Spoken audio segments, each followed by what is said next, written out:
nagtanong sa akin, yung kakilala ko, sabi niya, Jo, ang tagal mo ng vlogger, bakit wala ka pang kita?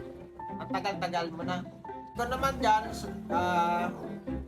opo, wala po talaga akong kita sa mga itong pagbablog ko. Kasi, ang nakapokus talaga ako rito sa pagmamarket po ng trabaho ko. Kasi, kaya po ako nagbablog dito.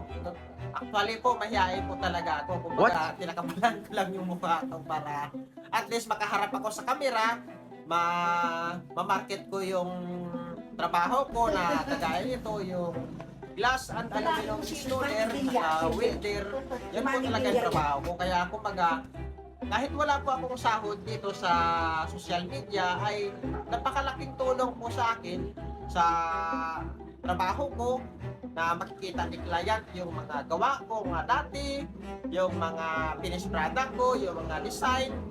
Kumbaga, doon pa lang po panalo na po ako kasi marami pong nakakakita sa mga ginawa ko.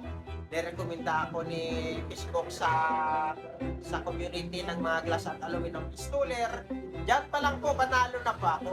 Nakaalom ko dyan na sumusuporta sa akin kahit na medyo up and down yung buhay ko, pero okay lang naman din kasi part ng buhay natin yan na minsan dadapa tayo, tatayo na naman ulit kasi wala tayong choice kundi tumayo ulit eh. Sabi nga nila eh, tuloy lang pag mabagsak ka, tuloy ka lang sa buhay, huwag ka lang susuko. Dahil yung sabi nga nila, yung mga nanalo ay yung hindi sumusuko. Kaya kumbaga, kung ikaw, kaalom ka rin, nanonood ka rin sa akin, na bumagsak ka, tayo ka lang ulit.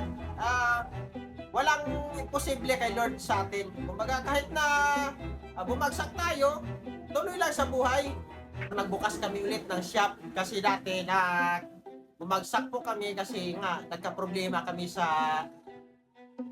yung business permit po namin na kasi ang inuupahan po namin dito ay wala pong title yung lupa kaya nahirapan po kami na magkuha ng sa suning ng title ng lupa kaya halos naghahanap kami ng kung sino yung malalapitan namin na tulong sa amin. Wala talaga, halos isang taon kalahati kami nagsarado pero tuloy-tuloy lang din yung upa namin kasi maliit na naman yung pwesto namin. Kaya ang malaking shop namin dito yan sa kabila, give up po na kasi hindi na kaya ang upa.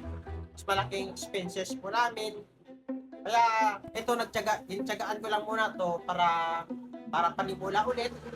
Malay mo, makaraos tayo sa tulong ng Diyos, sa katulong din ng mga kaalom natin na bumalik sa atin yung tiwala natin. Baga sa awa ng Diyos, binigyan tayo ulit ng panibagong business permit. Yan po yung maganda kong asawa yung nakalagay dyan.